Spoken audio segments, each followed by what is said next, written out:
तो class 11th में हम बात कर रहे थे एनिमल किंगडम की। और एनिमल किंगडम को अगर हम नीट के एग्ज़ाम पॉइंट ऑफ व्यू से देखें तो यहाँ आपको 3 से 4 एमसीक्यूज़ मिल जाएंगे बड़ी आसानी से, ऐसा मुझे लगता है। ठीक। और अपनी चर्चा को आगे बढ़ाते हुए आज हम बात करने जा रहे हैं कॉन्ड्रिक्थिस और ऑस्ट्रिक्थिस के बीच एक अंतर की, एक डिफरेंस की। मेरा ऐसा मानना है कि जो पीछे मेरे आपको लिखा दिखाई दे रहा है उसमें से आपको एक एमसीक्यू एग्ज़ाम में मिलने की संभावना है। तो आइए बिना देर किए, बिना वक्त ज़ाया किए बात करते हैं उन कुछ मुद्दों की जो हमने लास्ट क्लास में डिस्कस किए थे। मैंने आपको लास्ट क्लास में बताया था कि हम वर्टिब्रेटा के अंदर एग्नाथा और नाथोस्टोमेटा की बात करते हैं। वर्टिब्रेटा, फिर से दोहरा देता हूँ, एक ऐसा ऑर्गेनिज्म है, एक ऐसा ग्रुप है, एक ऐसा सब फाइलम है जिसके अंदर आप बात करते हो उन सभी कॉर्डेट्स की जो अपने नोटोकॉर्ड को वर्टिब्रल कॉलम से रिप्लेस कर चुके हैं। ठीक है। एम्ब्रियोनिक स्टेज में एक रॉड लाइक स्ट्रक्चर अपेयर होता है जिसे नोटोकॉर्ड बोलते हैं। नोटोकॉर्ड अगर एक वक्त के बाद वर्टिब्रल कॉलम से रिप्लेस हो जाए तो उस प्राणी को हम वर्टिब्रेट कहने लगते हैं। अगर ये नोटोकॉर्ड वर्टिब्रल कॉलम से रिप्लेस नहीं होता तो हम उसे इनवर्टिब्रेट कहने लगते हैं। इस पर एक सेपरेट लेक्चर मैंने आपके साथ शेयर किया है। ठीक। वर्टिब्रेटा के अंदर जब हम दो डिवीजन की बात करते हैं तो हमें एग्नाथा और नाथोस्टोमेटा नजर आते हैं। एग्नाथा एक ऐसा ग्रुप है जिसमें आप उन सभी ऑर्गेनिज्म को शामिल करते हो जो जॉ पोजेस नहीं करते। ठीक है। एग्नाथा के पास जबड़े नहीं होते, जबड़े विहीन होते हैं Agnatha. They are devoid of jaw, jaw मतलब जबड़ा। ठीक। नाथोस्टोमेटा के पास जबड़े होते हैं, जॉ होते हैं। हमने नाथो वर्ड से जबड़ों को याद किया था। नाथो मतलब जॉ, नाथ मतलब जॉ, जबड़े। समझ गए? क्लियर हो गई बात? अगर आपको नाथो वर्ड से नहीं याद हो पा रहा तो आप नाथ वर्ड पकड़ लीजिए। यूपी के सीएम का नाम श्री योगी आदित्यनाथ। नाथ जो वो हैं वो सीएम बनने से पहले क्या थे या राजनीति में आने से पहले क्या थे? उनको जो है प्राणियों से प्रेम है, गायों से प्रेम है। तो गायों को चारा खिलाते हुए नजर आते हैं, रोटी खिलाते हुए नजर आते हैं, है ना? तो जब गाय मुंह खोलती है तो उसके जबड़े हमें क्लियरली नजर आते हैं। ठीक है, समझ गए? तो गाय मुंह खोलेगी तो आपको उसकी बत्तीसी नजर आएगी और बत्तीसी जबड़े में होती है। इस तरह से भी आप नाथ वर्ड से जबड़ा याद कर सकते हो, नाथ वर्ड से आप जबड़ा याद कर सकते हो। ठीक है, समझ गए? कुछ लॉजिक बैठा दिमाग में? नाथ से योगी आदित्यनाथ, योगी आदित्यनाथ अक्सर गायों की सेवा करते हुए मिलते हैं, है ना? नीचे से उसके जबड़ों को ऐसे सहलाते हुए मिलते हैं। तो ऐसे करके आप याद कर लो। हैं? अरे तो जबड़े से मैं तो नाथ वर्ड से याद करा रहा हूँ। नाथ, नाथ मतलब जबड़ा। एग नाथ मतलब जिसके पास जबड़े नहीं है, नाथोस्टोमेटा में जिसके जबड़े हैं। ऐसे याद करना है ना। ए शब्द तो आपको वैसे भी अपोजिट के बारे में बताता है ना। ए शब्द तो वैसे भी किसी भी चीज को अपोजिट कर देता है। तो नाथ अगर जबड़ा है तो एग्नाथा क्या है? जबड़ा विहीन। कुछ गाय ऐसी भी तो जिसके पास जबड़ा नहीं है, या जबड़ा टूट गया, उसने लोहे चबा लिया था रोटी समझ के। ठीक है, समझ गए? एक लोहे की गेंद थी, उसने सोचा ये बाटी है, तो उसने वो बाटी समझ के लोहे की गेंद चबा ली, तो जबड़ा टूट गया गाय का। समझ में आ गई बात? तो ऐसे आप याद कर लो। जिनको याद हो गया बहुत खुशी की बात है, जिनको नहीं हो वैसे याद कर लो। तो Agnatha are divide of jaw and Gnathostomata possess jaw. याद हो गया इतना? ठीक है, ये ऑलरेडी आपको बहुत अच्छे से याद है। जबड़ा साइकिल चलाते वक्त भी टूटता है, तो साइक्लोस्टोम से हमने याद किया था कि साइक्लोस्टोमेट्स एक ऐसा ग्रुप है, एक ऐसा ग्रुप है ऑर्गेनिज्म का जिसमें हम जॉलेस फिश की बातें करते हैं, जॉलेस मैरीन ऑर्गेनिज्म की बातें करते हैं। बात समझ में आई? इसके बाद हमने बात करी थी नाथोस्टोमेटा के अंदर दो ग्रुप की, जिसे हम पाइसिस और टेट्रापोडा कहते हैं। पाइसिस के अंदर कौन आता है? मछलियाँ। पाइसिस मतलब मछलियाँ होती हैं। मछलियाँ दो प्रकार की होती हैं, कार्टिलेजनस फिश और बोनी फिश, है ना? Cartilaginous fish and bony fish. Tetrapoda के अंदर आपको पोडा से पैर याद आता है, टेट्रा से चार याद आता है, चार लिम्स वाले प्राणी, है ना? और उसमें आप जो है आराम शब्द से याद कर लेते हो कि टेट्रापोडा में एम्फीबियन आते हैं, रेप्टाइल्स आते हैं, एव्स आते हैं, मैमल्स आते हैं। ये सारी बात आपको याद है ना? तो कल अगर आपसे कोई ये फ्लो चार्ट बनाने को बोले तो आप बना पाओगे? अगर मैं कहूँ इनमें से क्लास कौन है तो क्या जवाब दोगे? इनमें से क्लास कौन है? एग्नाथा, सब फाइलम वर्टिब्रेटा के अंदर आप नीचे उतरोगे तो क्या मिलेगा? फाइलम के नीचे कौन है? फाइलम के नीचे सब फाइलम, सब फाइलम के नीचे क्या? डिवीजन। तो डिवीजन यहां पे कौन है? एग्नाथा एक डिवीजन है, नाथोस्टोमेटा एक डिवीजन है। इन डिवीजन के अंदर क्या है? क्लास है। पाइसेस एक क्लास है, टेट्रापोडा एक क्लास है। तो फिर ये क्या है? ये इसकी सब क्लास है, जिसे आप क्लास भी कह सकते हो। Class amphibia, class reptilia, class Aves, class Mammalia. ठीक है? तो जब आप क्लास और सब क्लास को देखोगे तो कई बार क्लास को सब क्लास और सब क्लास को क्लास कहा जा सकता है एज पर दी एनसीईआरटी। बात समझ गए? ये फ्लो चार्ट बहुत ज़रूरी है, ये अपने दिमाग में उतारना ज़रूरी है। ठीक है? अब बात कर लेते हैं कॉन्ड्रिक्थिस और ऑस्ट्रिक्थिस के बीच अंतर की, है ना? कॉन्ड्रिक्थिस सुनते ही दिमाग में ये कॉन्ड वर्ड आता है। कॉन्ड वर्ड से क्या समझ में आता है? कार्टिलेज। ठीक है? कार्टिलेज और बोन में जो डिफरेंस है वो मूवमेंट एंड लोकोमोशन नाम के चैप्टर में भी हम पढ़ते हैं। ठीक है? क्लास 11th में एक चैप्टर आता है जिसको हम मूवमेंट एंड लोकोमोशन के नाम से जानते हैं, और उस मूवमेंट एंड लोकोमोशन में आप जो है वो कार्टिलेज की बातें करते हो, बोन्स की बातें करते हो, अपने स्केलेटन सिस्टम की बातें करते हो, अपने वर्टिब्रल कॉलम की बातें करते हो, ना जाने कितनी सारी बातें आप हड्डियों की, मांस की उस चैप्टर में करोगे, है ना? कॉन्ड्रिक्थिस वर्ड से आएगा आपको याद कार्टिलेज। जिन फिश के पास कार्टिलेज है वो कॉन्ड्रिक्थिस है, जिनके पास बोन है वो बोनी फिश है। ठीक है? हड्डी वाली मछली और कार्टिलेज वाली मछली, ये दो चीज़ें आपको एग्जामिनेशन पॉइंट ऑफ व्यू से याद रखनी है। समझ में आई बात? है ना? कॉन्ड्रिक्थिस के कॉन्ड्रो वर्ड से क्या याद आएगा? कॉन्ड्रोसाइट। कॉन्ड्रोसाइट ऐसी कोशिकाएं हैं, ऐसे सेल्स हैं जो कार्टिलेज का निर्माण करते हैं, सॉफ्ट बोन्स का निर्माण करते हैं। जितने भी हमारे शरीर के प्लाइबल स्ट्रक्चर हैं, जैसे हमारे कान, हमारी नाक, हमारे जो रिब्स का कनेक्शन है स्टर्नम पर और वर्टिब्रल कॉलम पर, वो भी कहीं ना कहीं कार्टिलेज के द्वारा किया गया है। तो कार्टिलेज हमारे शरीर में तो यह है, लेकिन मछलियों का एंडोस्केलेटन, मछलियों का आंतरिक कंकाल अगर कार्टिलेज का बना हो, उन सॉफ्ट बोन्स का बना हो, तो आप उस फिश को क्या बोल देते हो? Cartilaginous fish. और अगर किसी मछली का, किसी फिश का एंडोस्केलेटन, आंतरिक कंकाल बोन्स का बना हो, तो आप उसे क्या बोल देते हो? Bony fish. क्लियर हो गई बात? तो आपसे कोई पूछेगा कि ऑस्ट्रिक्थिस क्या है और कॉन्ड्रिक्थिस क्या है, तो आप जवाब देने से इनकार तो नहीं करोगे? ठीक है? अगला जो पॉइंट आपको एग्जामिनेशन पॉइंट ऑफ व्यू से यहां पर याद रखना है वो ये कि exclusively found in marine water. ठीक है? Exclusively found in marine water. जो कार्टिलेजनस फिश है वो मेनली आपको मैरीन वाटर में मिलेगी, समुद्री पानी में मिलेगी। कार्टिलेजनस फिश कौन से पानी में मिलेगी? मैरीन वाटर में। जबकि ऑस्ट्रिक्थिस आपको मैरीन वाटर में भी मिल जाएगी, फ्रेश वाटर में भी मिल जाएगी और ब्रैकिश वाटर में भी मिल जाएगी। ठीक है? मैं आपको तीनों ही वाटर समझा चुका हूं। पूर्ण रूप से समुद्र का पानी जो खारा है वो मैरीन वाटर, जो पानी नदियों के द्वारा लगातार बह रहा है वो फ्रेश वाटर, और जो फ्रेश वाटर और मैरीन वाटर के बीच का वाटर है वो ब्रैकिश वाटर। नदियां कभी ना कभी कहीं ना कहीं जाके तो तालाब से मिलेंगी, तो जिस जगह नदी का पानी तालाब के पानी से मिलता है उस जगह के पानी को हम बोलते हैं ब्रैकिश वाटर। कौन सा वाटर? Brackish water. समझ में आई बात? ठीक है? तो आपको एक्सक्लूसिवली कहां मिल जाएगी कॉन्ड्रिक्थिस? मैरीन वाटर में। आपको इतना याद रखना है कि मैरीन वाटर में ही आप, मतलब कॉन्ड्रिक्थिस पाने का एकमात्र स्थान क्या है? मैरीन वाटर, है ना?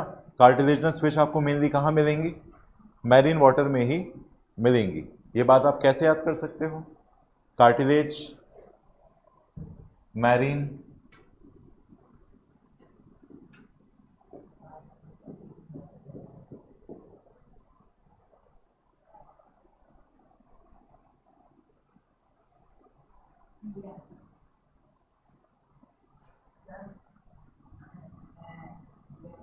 देखो, कॉन्ड्रिक्थिस से याद कर लो कार्टिलेज, कॉन्ड्रिक्थिस से याद कर लो कार्टिलेज, ठीक है।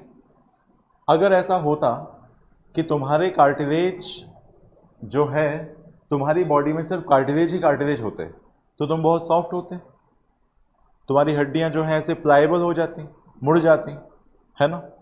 तुम अगर नीचे से ऊपर चढ़ते तो कई बार हड्डियां ऐसे मुड़ जाती तो वहीं गिर जाते नीचे, ठीक है। फ्लेक्सिबल हो जाते तुम, जैसे तुम दिवाली पे जो रावण का पुतला बनाते हो या बनाते थे, उसमें हम उसकी टांगों को जैसे खड़ा कर वो ऐसा हो जाता था, ठीक है, खड़ा नहीं हो पाता था, फिर उसके पीछे बांस का डंडा फंसा के उसको जैसे जैसे खड़ा करते थे। समझ में आ गई बात? तो ठीक उसी तरह अगर हमारी बॉडी में ढेर सारे कार्टिलेज ही कार्टिलेज होते, सॉफ्ट होते वो कार्टिलेज, तो हम में कहीं ना कहीं स्ट्रेंथ की कमी होती है ना, है ना। हम ऐसे किसी को हाथ देते, पता चला हम और खिंच गए उसकी तरफ, क्लियर है ना। तो अगर कार्टिलेज ही कार्टिलेज होते तो DDLJ में वो शूट नहीं हो पाता जिसमें वो हाथ दे के उसको बुलाता है, फिर धुन बजती है, ठीक है। DDLJ मतलब दिल वाले दुल्हनिया ले जाएंगे, है ना। काफ़ी अब तक की जो है काफ़ी लोग देखते हैं उसको, क्योंकि वो हर कभी आती रहती है सेट मैक्स पर, है ना। तो मेरा जो कहने का मतलब है वो ये है कि अगर कार्टिलेज ही कार्टिलेज होते तो मरने की संभावना ज़्यादा होती, ठीक है ना। मरने की तादाद ज़्यादा होती अगर कार्टिलेज ही कार्टिलेज होते तो। समझ में आ गई बात? तो याद रहेगा आपको, है ना। कार्टिलेजनस फिश आपको कहाँ मिलेंगी? मेनली मैरीन वाटर में। वैसे भी याद हो जाएगा, कार्टिलेजनस फिश कहाँ मिलेंगे? मैरीन वाटर में। बोनी फिश सब जगह मिल जाएंगी। बोन्स मतलब बहादुर, बहादुर व्यक्ति आपको फ्रेश वाटर में मिलेगा, मैरीन वाटर में मिलेगा और ब्रैकिश वाटर में मिलेगा, याद रहेगा, बोन वाला, है ना। अपन बोलते ना उसकी हड्डी बहुत मजबूत है, उसकी हड्डियों में पानी नहीं भरा, ठीक है ना। ठीक है, हड्डियों में पानी भरा होना मतलब कमजोर होना, ठीक है, ऐसा।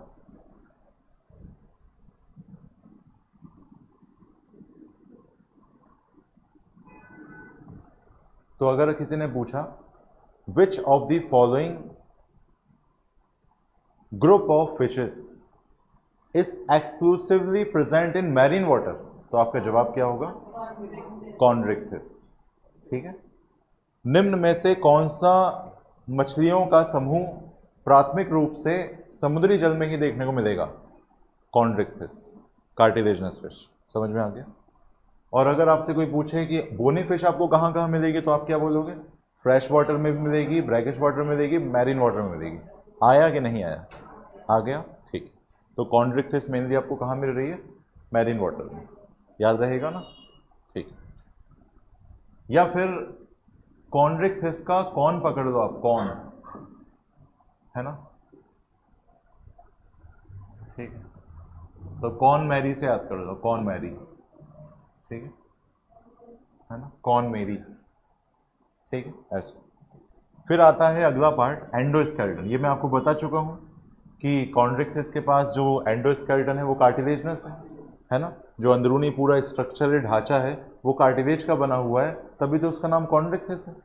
इसमें जो एंडोस्केलेटन है वो बोनी है, हड्डी का है, मजबूत है ज़्यादा। Gills are devoid of gill cover. Chondrichthyes में जो गिल्स का कवर है वो एब्सेंट है। डिवॉइड का मतलब होता है एब्सेंट होना, गैर मौजूद होना, अनुपस्थित होना। क्लियर? डिवॉइड मतलब अनुपस्थित होना। गिल्स मछलियों के पास होते हैं, इस बात में तो कोई दोराहे की बात नहीं है। मछलियों के पास गिल्स हैं। गिल्स कम प्रेशर वाली ऑक्सीजन के लिए बने होते हैं, वो ज़्यादा प्रेशर वाली ऑक्सीजन को नहीं रिसीव कर सकते। दैट्स वाई मछली पर पोयम है कि बाहर निकालो मर जाएगी, ठीक है। तो बाहर निकालने में क्यों मर जाएगी? क्योंकि उसके जो गिल्स हैं वो इतनी ज़्यादा प्रेशराइज्ड ऑक्सीजन को झेल नहीं पाएंगे, ठीक है, जिसकी वजह से ऑक्सीजन अंदर घुस नहीं पाएगी। क्योंकि मछलियों के पास 2 चैम्बर्ड हार्ट होता है, एट्रियम में भी इम्प्योर ब्लड पहुंचता है, वेंट्रिकल में भी इम्प्योर ब्लड ही पहुंचता है, ठीक है, समझ गए।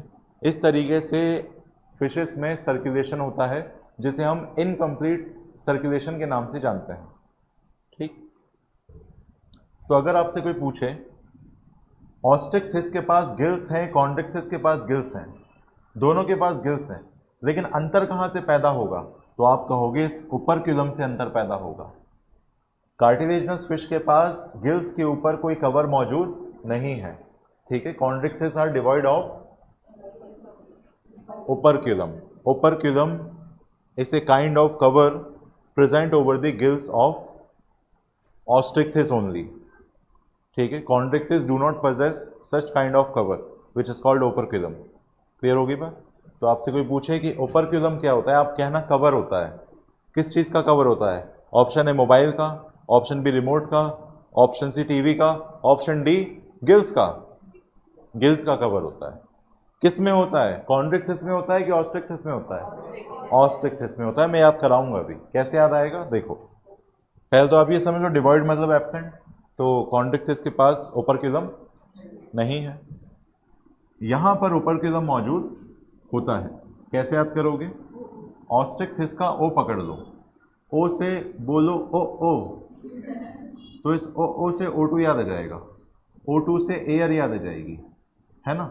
एयर से दो चीज़ें याद आएंगी, एक तो आपको ओ से ओपर्क्युलम याद आएगा, यहीं के यहीं, ओ से ऑस्ट्रिक्थिस, ओ से ओपर्क्युलम, ओ से ऑस्ट्रिक्थिस, ओ से ओपर्क्युलम। ओपर्क्युलम क्या है? ओपर्क्युलम एक कवर है, किसके ऊपर है वो? गिल्स के ऊपर है ना। तो ओपर्क्युलम का वर्ड पकड़ो, ऊपर, ओपर्क्युलम, ऊपरक्युलम, ऊपर किसके ऊपर? गिल्स के ऊपर। कौन? Gills cover. समझ में आ गया? ऑस्ट्रिक्थिस के पास ओपर्क्युलम होता है गिल्स के ऊपर। अगर मैं इस एयर की बात करूं, ओ से ऑस्ट्रिक्थिस, ओ से ओपर्क्युलम, ओ से O2, O2 से एयर, एयर से एयर ब्लैडर, याद हो गया। तो ऑस्ट्रिक्थिस के पास एयर ब्लैडर होता है। एयर ब्लैडर होने की वजह से बायोंसी मेंटेन होती है। बायोंसी का मतलब होता है कि किसी भी चीज़ को नीचे डूबने से रोकने की जो कैपेबिलिटी होती है किसी ऑर्गेनिज्म के पास, उसे बोलते हैं बायोंसी मेंटेन करना। आप बोट में बैठते हो, ठीक है, एक होती है बोट बड़ी सी, उसमें एक जो है एक व्यक्ति होता है जो जिसके हाथ में इतने बड़े बड़े चम्मच जैसे दो चप्पू होते हैं, तो चप्पूओं को ऐसे ऐसे करता है, ठीक है, तो बोट आगे बढ़ जाती है। ठीक है, बोट आगे बढ़ती है, फिर जो है फिर खेल शुरू होता है, ठीक है, फिर वहाँ से भी वो, ठीक है, फिर ज़्यादा होता है तो वो बोलता है भाई ज़्यादा मत करो, नहीं तो कोई सोचेगा मेरी बोट में छेद है, पानी भर गया, ठीक है, ऐसा। फिर वो अगली बार फैसला देते हैं कि अगली बार जो है पैडल बोट ट्राई करेंगे, ठीक है। लेकिन पैडल बोट में ये दिक्कत है कि आप तो जो है पैडल बोट चलाते चलाते आप पता चला आप बोट क्लब से बैठे और आप जो है सीहोर पहुंच गए, क्योंकि बड़ा तालाब सीहोर पे ख़त्म होता है, ठीक है, वापस नहीं आ पा रहे हो और उसी में आंधी बारिश आने लगी, ठीक है, तो दिक्कत पैदा हो जाएगी और गलती से आपकी लोकेशन भी ऑन है और पता चल जाएगा, ठीक है। तो कहने का जो मेरा मतलब है वो ये है कि ऐसे आप याद कर लो कि ओ से ऑस्ट्रिक्थिस, ओ से ओपर्क्युलम, ओ से ऑक्सीजन, ऑक्सीजन एयर, ए से एयर ब्लैडर, याद रहेगा। एयर ब्लैडर उस मछली को पानी में बायंसी मेंटेन करने में हेल्प करेगा। अगर बोट पानी के ऊपर तैर रही है इसका मतलब उसने उतना पानी खसका के रखा हुआ है, ठीक है। अगर बायंसी मेंटेन नहीं कर पाएगी बोट तो वो डूब जाएगी। क्लियर होगी बात, है ना। तो कोई भी ऑब्जेक्ट अपनी बायंसी मेंटेन कर पाता है तब जाके वो पानी में तैर पाता है। लोटस के पास भी एयर ब्लैडर है ना, रूट पॉकेट्स हैं, ठीक है, जिसकी वजह से एक ब्लैडर, एक टिश्यू होता है जिसको एयर कायमा बोलते हैं, उस एयर कायमा में एयर भरी रहती है, जिसकी वजह से एक्वेटिक प्लांट जो सबमर्ज होते हैं पानी में तैरते हुए नज़र आ जाते हैं। बात समझ में आई। तो बायंसी मेंटेन करने के लिए एयर ब्लैडर होना ज़रूरी है। किसके पास एयर ब्लैडर होता है? ऑस्ट्रिक्थिस के पास। अब एग्जाम में सवाल आया, which of the following group of fish या which of the following class of fish, which of the following class of fish या subclass of fish have to continuously swim in order to prevent from sinking। अपने आप को डूबने से बचाने के लिए निम्न में से किस मछली के समूह को लगातार तैरना पड़ेगा? ठीक है, इसके पास तो एयर ब्लैडर है। भाई आपके पास एक ट्यूब है, उस ट्यूब को पहन के आप पानी में कूद गए, ठीक है, उस ट्यूब में हवा भरी हुई है। हवा भरने की वजह से आप जब तक उसको पकड़ के रखोगे आप नीचे नहीं डूब पाओगे, क्योंकि हवा पानी से हल्की है और वो आपको ऊपर बनाए रखने में हेल्प करेगी। समझ गए? इसलिए जो नए तैराक होते हैं वो एक ट्यूब लगा के पानी में डुबकी मारते हैं, हल्की सी मारते हैं, पानी यहाँ तक पहुँचता है, बाहर आ जाते हैं। ठीक है, समझ गए? ये पहले जो बिगनर्स होते हैं या स्विमिंग सीख रहे होते हैं वो, है ना। या फिर आप जो है अपने पापों को धोने के लिए जब किसी नदी में डुबकी लगाते हो, किसी पवित्र नदी में डुबकी लगाने जाते हो, तो आप भी यही करते हो। आप यहाँ तक पानी आता है, जैसे यहाँ तक पानी आता है आपको अजीब सा लगता है, पानी की आवाज़ आने लगती है, आप बाहर ऊपर आ जाते हो, आपको ऐसा लगता है आप डूब जाओगे। ठीक है ना। और अभी तक आपने पढ़ाई ही करी है बस, है ना। मतलब अभी आपके पास कुछ हासिल नहीं हुआ, आपको जो है आपने कॉलेज नहीं देखा, मेडिकल कॉलेज नहीं देखा अंदर से, है ना। आपने वाइट कोट नहीं पहना, स्टेथोस्कोप नहीं लगाया गले में। तो बहुत सारे अरमान अभी बाकी हैं, बहुत सारी तमन्नाएं बाकी हैं, और भी बहुत सारी तमन्नाएं हैं, लेकिन रिकॉर्ड हो रहा है सब। ठीक है, तो कहने का जो मेरा मतलब है वो ये है कि उपर्क्युलम एयर ब्लैडर किसके पास है? ऑस्ट्रिक्थिस के पास है। और ऑस्ट्रिक्थिस के पास एयर ब्लैडर होने की वजह से उसे लगातार स्विम नहीं करना पड़ता। ठीक है, वो बिना मूवमेंट करे भी अगर वो एयर ब्लैडर की मदद से कंटिन्यूसली पड़ी रह सकती है बिना डूबे। लेकिन कॉन्ड्रिक्थिस के पास एयर ब्लैडर ना होने की वजह से उसे लगातार स्विम करना पड़ता है। तो एग्जाम में अगर सवाल आया कि निम्न में से किस समूह की मछली को लगातार स्विम करना पड़ेगा तैरने से बचने के लिए? कॉन्ड्रिक्थिस। याद रहेगा, आपके पास एयर ब्लैडर है, आपके पास ट्यूब है, उस ट्यूब को लगा के आप पानी में जब तक पड़े रहोगे, आप डूबोगे नहीं अंटिल कोई उसको पंचर ना कर दे। ठीक है, जैसे आप ट्यूब पहन के घुस गए, बहुत पुराना ट्यूब था, है ना, सदियों पुराना ट्यूब आप लेके आए, 10 में 10 जगह उसको पंचर के निशान थे, पंचर की टिकली लगा देते हैं, है ना। पंचर जो होती है गाड़ी आपकी, ट्यूब आपका पंचर होता है, तो वो क्या करता है, पहले टायर खोलता है, फिर ट्यूब बाहर निकालता है ना। फिर अपना एक्सपीरियंस शेयर करता है, बहुत पुराना ट्यूब हो गया, बदलवा लो, कंपनी का लिया करो, दुनिया भर के ज्ञान देता है आपको, जैसे बहुत इंजीनियरिंग करी है उसने। ठीक है, फिर वो निकाल के उससे ही करता है। तो एक टिकली नाम की चीज़ होती है, उस टिकली को ऐसे काटता है साइड से, ठीक है ना। फिर उसको वहाँ पे सिलोचन लगाता है, फिर सिलोचन की खुशबू सूंघ के आप फ्लेवर महसूस करते हो, क्योंकि सिलोचन से नशा होता है ना। तो वो सिलोचन लगा के जो है वो टिकली को फिट कर देता है और ऐसे ऐसे बजाता है ना। फिर जो है हवा भर देता है, ठीक है, आपकी साइकिल ठीक हो जाती है। तो कहने का यहाँ पे जो मेरा मतलब है वो ये है कि वो ट्यूब में बहुत सारे जो है टिकलियाँ लगी हुई हैं। अब एक आध टिकली निकल गई बहुत देर पानी में रहने की वजह से, इतना प्रेशर, आपका प्रेशर झेलने की वजह से, तो वो टिकली फटेगी। जब तक फटेगी नहीं तब तक आप डूबोगे नहीं, है ना। तो एयर ब्लैडर किस में हेल्प कर रहा है, समझ में आ गया? तो एयर ब्लैडर किसके पास है? ऑस्ट्रिक्थिस के पास है। ओ से ऑस्ट्रिक्थिस, ओ से ऑक्सीजन, ओ से उपर्क्युलम। ऑक्सीजन से क्या याद आएगा? एयर, एयर से एयर ब्लैडर। तो ऑस्ट्रिक्थिस के पास एयर ब्लैडर। सवाल भी बता दिया, जवाब भी बता दिया, कॉन्सेप्ट भी समझा दिया। ठीक है, आगे ये मैं बता चुका हूं आपको, इसमें एयर ब्लैडर नहीं है, इसके पास एयर ब्लैडर होता है।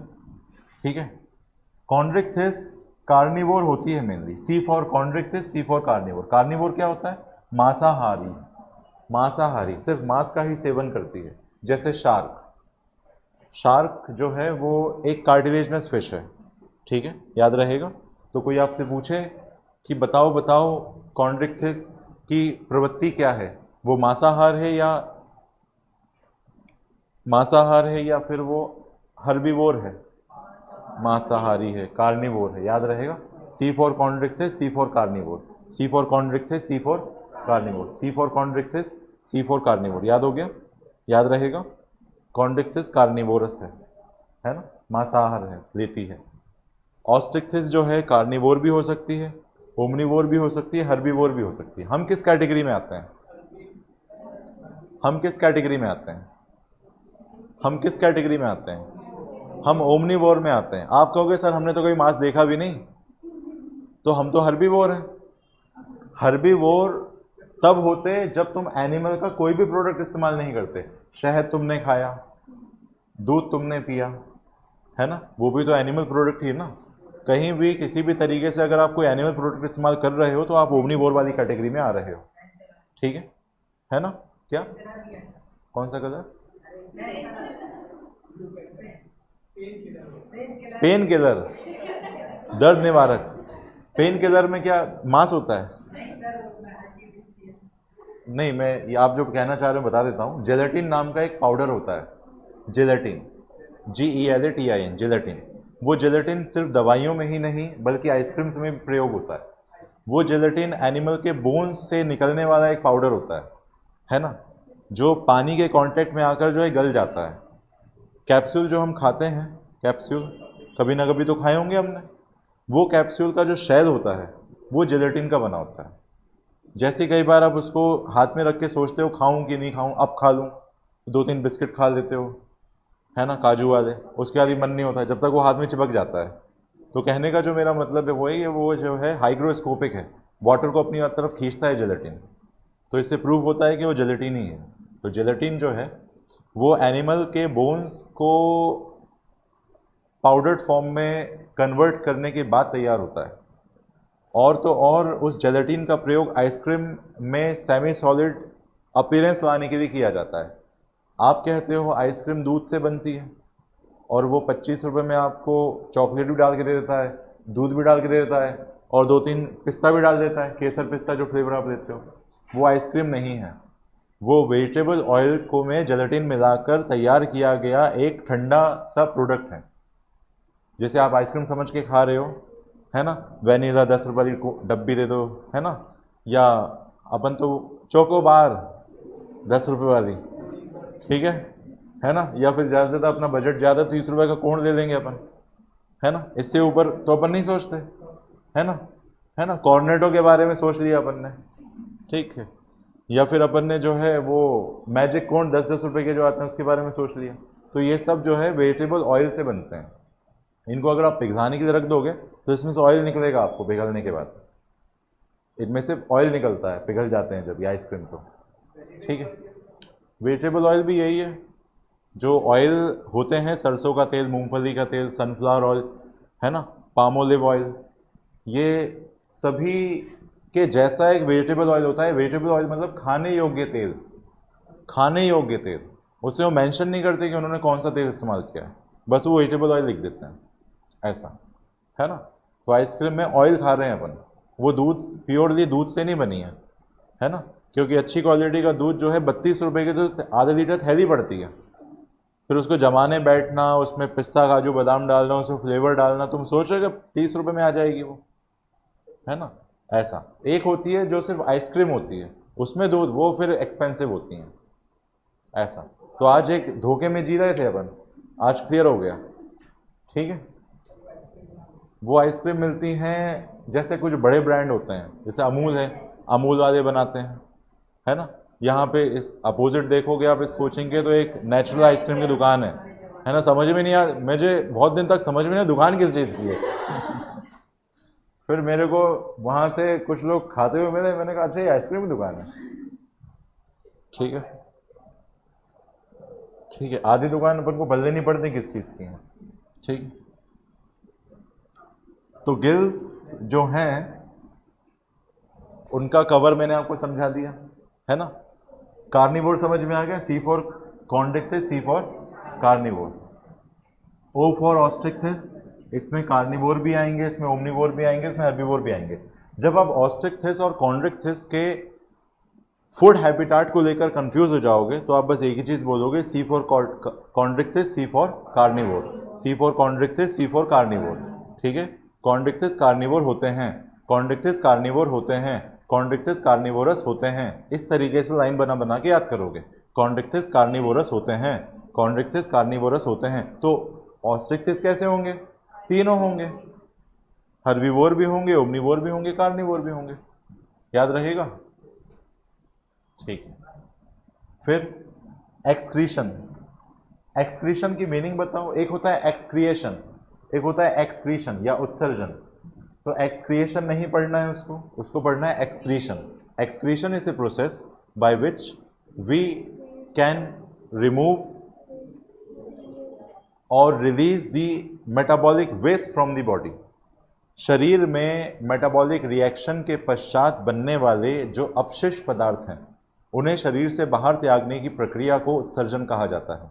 ठीक है, excretion is a process by which an organism can excrete the metabolic waste from the body. Clear? वो लिक्विड फॉर्म में भी हो सकता है, वो सेमी सॉलिड फॉर्म में भी हो सकता है। हम अपने स्किन से भी कुछ वेस्ट को बाहर निकालते हैं। ठीक है, हमारी स्किन से भी कुछ मात्रा में यूरिया जैसा मेटाबॉलिक वेस्ट बाहर आता है। क्लियर? ठीक है, तो कहने का जो मेरा मतलब है वो ये है कि कॉन्ड्रिक्थिस के पास जो मेटाबॉलिक वेस्ट है वो यूरिया है। क्या है? यूरिया। देखो, यूरिया जो है वो एक नाइट्रोजनस वेस्ट है। क्या है? Nitrogenous waste. आपने यूरिया का फॉर्मूला सुना होगा केमिस्ट्री में, C≡O। ऐसा एक फॉर्मूला सुना है आपने यूरिया के लिए। ठीक है, एटॉमिक वेट इसका 60 निकल के आता है। तो दिस इज यूरिया। हम 3 तरह के नाइट्रोजनस वेस्ट बनाते हैं। जब हमारे शरीर में हम प्रोटीन को डाइजेस्ट करते हैं, प्रोटीन को मेटाबोलाइज कराते हैं, मेटाबॉलिक रिएक्शन के अंतर्गत हम प्रोटीन को ब्रेक करते हैं, तो प्रोटीन जब ब्रेक होता है तो मिलते हैं आपको नाइट्रोजन कंटेनिंग वेस्ट प्रोडक्ट, जैसे एमोनिया, यूरिया, यूरिक एसिड। ठीक है, उसी तरह कॉन्ड्रिक्थिस जब मेटाबॉलिज्म को अंजाम देकर मेटाबॉलिक वेस्ट तैयार करेगी, उत्सर्जी पदार्थ बनाएगी, तो क्या निकल के आएगा उसमें से? यूरिया। उत्सर्जी पदार्थ के रूप में क्या बनेगा? यूरिया, है ना? तो आपसे कोई पूछेगा कि कॉन्ड्रिक्थिस किस तरीके का मेटाबॉलिक वेस्ट बनाती हैं, तो आप बोलोगे यूरिया। कॉन्ड्रिक्थिस किस तरह का मेटाबॉलिक वेस्ट बनाती हैं? यूरिया। याद हो गया? कॉन्ड्रिक्थिस में आपको यूरिया याद रखना है ना? कॉन्ड्रिक्थिस में क्या बोलना है? यूरिया। ठीक है, यूरिया।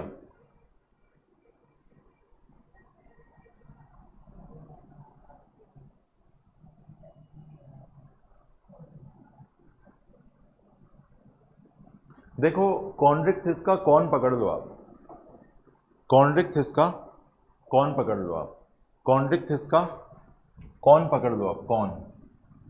कॉन्ड्रिक्थिस का कौन पकड़ लो आप, कौन? जैसे का में ओ की मात्रा और ना, कौन। ठीक है, कौन। ठीक है, कौन।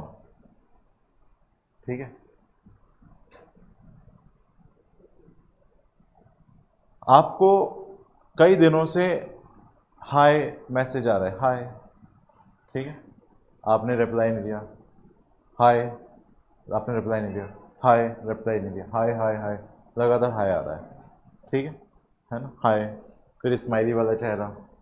ठीक है, तो फिर अपन ने एक दिन उससे पूछा, तुम कौन?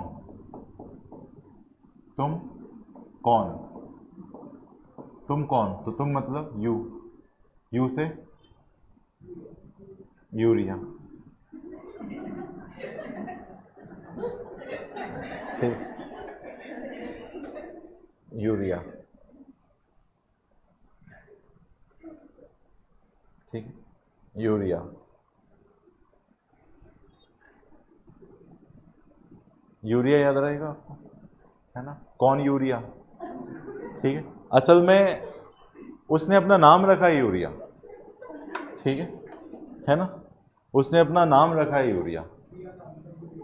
आजकल नाम भी अजीब अजीब चल रहे हैं, जैसे कई लोग अपने बच्चे का नाम एलेक्सा रख रहे हैं, एलेक्सा, एलेक्सा, है ना? हमारे रिश्तेदार में एक लड़की पैदा हुई है उनके यहाँ, उन्होंने अपना नाम रखा है लड़की का एलेक्सा। मैंने कहा वाह यार, है ना? हम चिंटू पिंटू से आगे नहीं बढ़ पा रहे, लोग एलेक्सा पे आ गए। ठीक है, तो जो है कहने का मेरा जो मतलब है वो ये है ना, कि ठीक है, उसका नाम क्या है? Urea, urea Singh Sisodia. ठीक है ना? या यूरिया प्रताप सिंह। ठीक है, यूरिया। ठीक है, यूरिया। तो वो लगातार हाय, यूरिया नाम का व्यक्ति हाय बोल रहा है ना? तो वो उसने क्या बोला कि कौन से, आपको कौन याद है, आपने कौन लिखा? तो उसने बोला मैं यूरिया। ठीक है, यूरिया, है ना? यूरिया, यूरिया प्रताप सिंह, नाम तो सुना होगा। ऐसा उसने अपना इंट्रोडक्शन दिया। तो यूरिया से आपको क्या याद आ गया कि कॉन्ड्रिक्टिस जो है वो क्या है, यूरियोटैलिक है। क्या है, यूरियोटैलिक। कोई बोले यूरियोटैलिक क्या होते हैं तो क्या जवाब दोगे? जो यूरिया का एक्सक्रीशन करते हैं, यूरिया को मेटाबॉलिक वेस्ट के रूप में बाहर निकालते हैं, उनको यूरियोटैलिक बोलते हैं। 3 तरह के वेस्ट होते हैं, एमोनिया, यूरिया, यूरिक एसिड। जो प्राणी यूरिया का उत्सर्जन करेगा वो यूरियोटैलिक, जो प्राणी एमोनिया का एक्सक्रीशन करेगा वो एमोनोटैलिक, और जो यूरिक एसिड निकालेगा वो यूरिकोटैलिक। सुना होगा ऐसा कभी आपने? एमोनिया को निकालने के लिए पानी बहुत ज़्यादा चाहिए, इसीलिए मेनली जो एक्वेटिक एनिमल्स होते हैं वो एमोनिया रिलीज करते हैं। लेकिन कॉन्ड्रिक्थिस उसका एक्सेप्शन है। कॉन्ड्रिक्थिस पानी में रहने के बावजूद भी एमोनिया ना निकालकर यूरिया निकालती है। क्या निकालती है? यूरिया। याद रहेगा ये? ठीक है, याद रहेगा। तो आपसे कोई पूछे कि कॉन्ड्रिक्थिस क्या एक्सक्रीट करेगी, एमोनिया, यूरिया या यूरिक एसिड? यूरिया याद रखना है ना। यूरिया कैसे याद होगा? कौन? तुम कौन? मैं यूरिया। यूरिया सिंह सिसोदिया, नाम तो सुना होगा। ठीक है, ऐसे याद हो जाएगा, है ना। यूरिया, यूरिया याद रहेगा, यूरिया। और मेटाबॉलिक वेस्ट आपको याद हो गया। फिर उसके बाद क्या आया? इसमें क्या है? एमोनिया। ऑस्ट्रिक्स क्या बोलना है आपको? एमोनिया। ठीक है ना। ऑस्ट्रिक्स का ओ पकड़ लो, ओ ओमोनिया कितने जा रही है ना, ऐसे करके याद करो। जैसे गांव में ऐसे नाम होते हैं, मुन्नी, है ना, मोड़ा मोड़ी, ऐसे वर्ड इस्तेमाल करते हैं ना, मोड़े मोड़ी, है ना। फिर एक गाना जाता है, मोड़ा मोड़ी के खुल गए बाल, फंस गई जल मछली, है ना। कहने लगे मुझसे बब्बा, है ना, ये खाओ लो। हाँ, बहुत बढ़िया। ठीक है, तो ये कुछ फेमस सॉन्ग है बारातियों के, ये अगर नहीं बजे तो बारात आगे नहीं बढ़ती। ठीक है, ऐसा। तो याद हो गया आपको? ओमोनिया, एमोनिया, ओमोनिया, एमोनिया, है ना। तो एमोनिया, है ना, एमोनिया का ओ खुद चीख चीख के बोल रहा है कि वो बोनी फिश का एक्सक्रीटरी प्रोडक्ट है। याद रहेगा, है ना। मैंने दोनों याद कराया, एक याद नहीं हुआ तो एक तो याद हो ही जाएगा। एमोनिया, एमोनिया, एमोनिया का ओ ऑस्ट्रिक्स की याद दिला देगा, है ना। और यूरिया, कौन यूरिया? मैं किसी यूरिया वूरिया को नहीं जानती, ठीक है। तो है ना, तुम कौन? मैं यूरिया। याद हो गया, है ना, यूरिया। फिर अगला है फर्टिलाइजेशन यानी निषेचन। फर्टिलाइजेशन एक ऐसी प्रोसेस होती है जिसमें male sex gamete female sex gamete से फ्यूज होकर जाइगोट का फॉर्मेशन करता है। Male sex gamete female sex gamete से फ्यूज होकर जाइगोट का फॉर्मेशन करता है। नर युग्मक मादा युग्मक से निषेचित होकर जो है वो जाइगोट का निर्माण करे। इस प्रोसेस को फर्टिलाइजेशन का दर्जा दिया जाता है। अगर फर्टिलाइजेशन शरीर के अंदर हो तो इंटरनल फर्टिलाइजेशन, और शरीर के बाहर हो तो एक्सटर्नल फर्टिलाइजेशन। आपको कॉन्ड्रिक्थिस में कौन सा फर्टिलाइजेशन देखने को मिलेगा? Internal fertilisation. कॉन्ड्रिक्थिस में इंटरनल फर्टिलाइजेशन और ऑस्ट्रिक्थिस में दोनों, इंटरनल भी और एक्सटर्नल भी। या तो ये अपने गैमेट को पानी में छोड़ देंगे और पानी में वो गैमेट आपस में फ्यूज होंगे, दिस इज एक्सटर्नल फर्टिलाइजेशन। लेकिन अगर स्पर्म और एग का फ्यूजन बॉडी के अंदर होगा तो उसे हम इंटरनल फर्टिलाइजेशन का दर्जा देंगे, आंतरिक निषेचन का दर्जा देंगे। ठीक है, तो अगर आपसे कोई पूछे कि ऑस्ट्रिक्थिस में फर्टिलाइजेशन कैसा है तो क्या जवाब दोगे? इंटरनल भी है, एक्सटर्नल भी है, लेकिन मेनली कैसा है? एक्सटर्नल है, मेनली एक्सटर्नल है। ठीक है, याद रहेगा। आप ऐसे याद कर लो, देखो ऑस्ट वर्ड से तो बोन याद आता है, ई वर्ड से एक्सटर्नल फर्टिलाइजेशन याद आ जाएगा। एक्सटर्नल फर्टिलाइजेशन मेनली याद हो गया। कॉन्ड्रिक्थिस का ये आई पकड़ लो, आई, इस आई से याद आ जाएगा इंटरनल फर्टिलाइजेशन। याद हो गया। कॉन्ड्रिक्थिस के आई से क्या याद आ जाएगा? Internal fertilisation. ऑस्ट्रिक्थिस के ई से क्या याद आ जाएगा? है ना, उसमें तो आई की तरफ नहीं जाओगे ना, पहले वाले शब्द को देखो, ऑस्टी, ऐसे बोले ना, ऑस्ट्रिक्थिस। जो शब्द ज्यादा खिंच रहा है उसको पकड़ो, ऑस्ट्रिक्थिस, ऑस्टीथिस, ऐसे बोले ना, ऑस्टी बोला ना, ई फॉर एक्सटर्नल फर्टिलाइजेशन। कॉन्ड्री, कॉन्ड्री में देखो आई खुद आ गया ना, ई तो नहीं आया ना, एकदम आई आया है ना, तो आई इंटरनल फर्टिलाइजेशन की ओर इशारा कर रहा है। और ऑस्टी में ये पहला ई एक्सटर्नल फर्टिलाइजेशन की ओर इशारा कर रहा है। भाई आपको आई या ई में से किसी की तरफ जाना है। इसमें पहले क्या आया है? तो इंटरनल फर्टिलाइजेशन। इसमें पहले क्या आया है? External fertilisation. क्या इतनी सी बात आप याद नहीं रख पाओगे? भूल जाओगे घर जाते ही? वादा करो नहीं भूलोगे। तो कोई पूछे कि इंटरनल फर्टिलाइजेशन क्या है, एक्सटर्नल फर्टिलाइजेशन क्या है, समझा दोगे आप? समझ गए? ओके। तो इंटरनल एक्सटर्नल में जब भी आप कंफ्यूज जाओ, देखो आप किसी भी क्वेश्चन में जब उलझोगे तो बस आप थोड़ा सा दिमाग पे जोर डालना, शब्द को पकड़ना, क्योंकि अधिकांश हम लोग शब्दों से ही सीखते हैं बायो में, है ना। शब्द अगर हमने पकड़ लिया, उस शब्द से हमें कुछ याद आ रहा है ना, कुछ ना कुछ तो याद आ ही जाएगा। ठीक है, जैसे ऑस्टिक्थिस के ओ से क्या पढ़ाया? ओपर्क्यूलम, एयर ब्लैडर, और क्या पढ़ाया?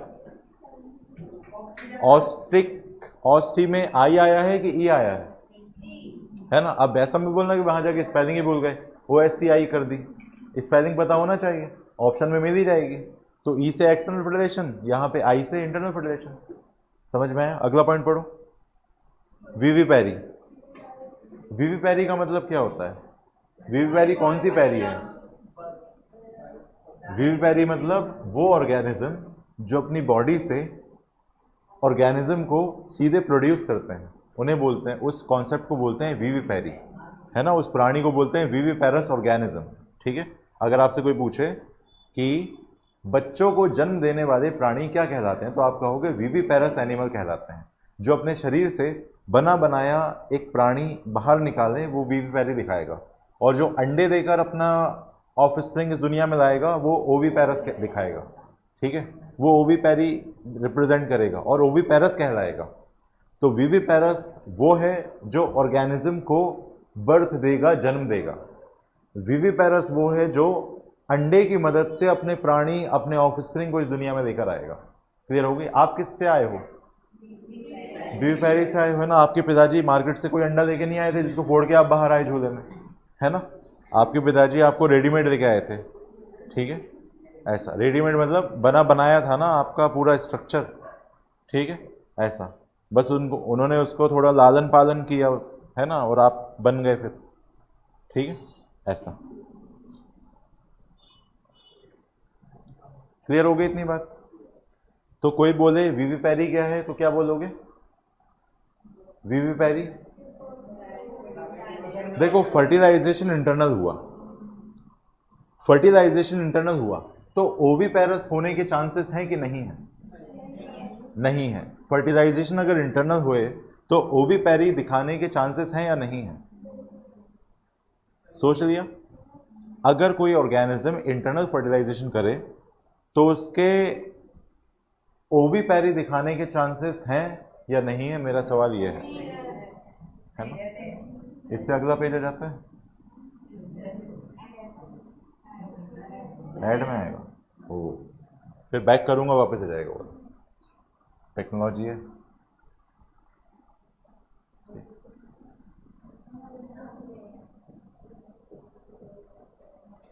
ठीक है, तो आपने कहा कि अगर फर्टिलाइजेशन इंटरनल है, आपने कहा कि अगर इंटरनल फर्टिलाइजेशन है, अगर फर्टिलाइजेशन इंटरनल है तो विविपैरी दिखाने के चांसेस हैं या नहीं है? हैं। ओविपैरी दिखाने के चांसेस हैं या नहीं है? हैं। ओके। लेकिन अगर एक्सटर्नल फर्टिलाइजेशन होता, लेकिन अगर एक्सटर्नल फर्टिलाइजेशन होता तो विविपैरी दिखाने के चांसेस बनते? नहीं बनते। ओविपैरी दिखाने के चांसेस बनते? बनते। समझ में आया? कहने का जो मेरा मतलब है वो ये है कि अगर मेल गैमेट यानी नर युग्मक फीमेल गैमेट से यानी मादा युग्मक से शरीर के अंदर मिला है, शरीर के अंदर फ्यूज हुआ है, तो हम इसे इंटरनल फर्टिलाइजेशन कहेंगे, आंतरिक निषेचन कहेंगे। अगर ये जाइगोट बनकर एम्ब्रियो बन गया और एम्ब्रियो आगे तक, जन्म तक मां के शरीर में ही रहा। ठीक है, तो इस डेवलपमेंट को हम कहेंगे, इस डेवलपमेंट को हम कहेंगे, बताओ कौन सा डेवलपमेंट, डायरेक्ट डेवलपमेंट कि इनडायरेक्ट डेवलपमेंट? Direct development.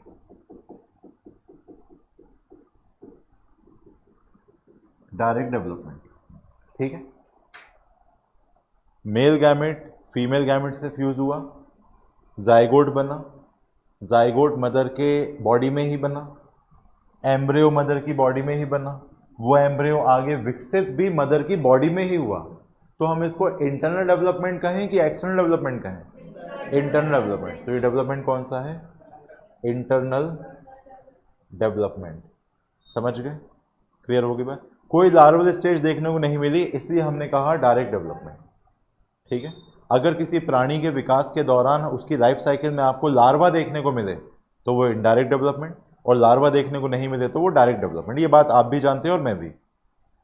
तो अगर इंटरनल फर्टिलाइजेशन हुआ है तो विविपैरी दिखाने के चांसेस भी हैं। ओविपैरी दिखाने के चांसेस कैसे हैं? कि अगर उस ऑर्गेनिज्म के पास, उस फीमेल ऑर्गेनिज्म के पास आगे तक की व्यवस्था नहीं है, आगे तक वो उस बच्चे को होल्ड नहीं कर सकती अपनी बॉडी के अंदर, तो वो क्या करेगी?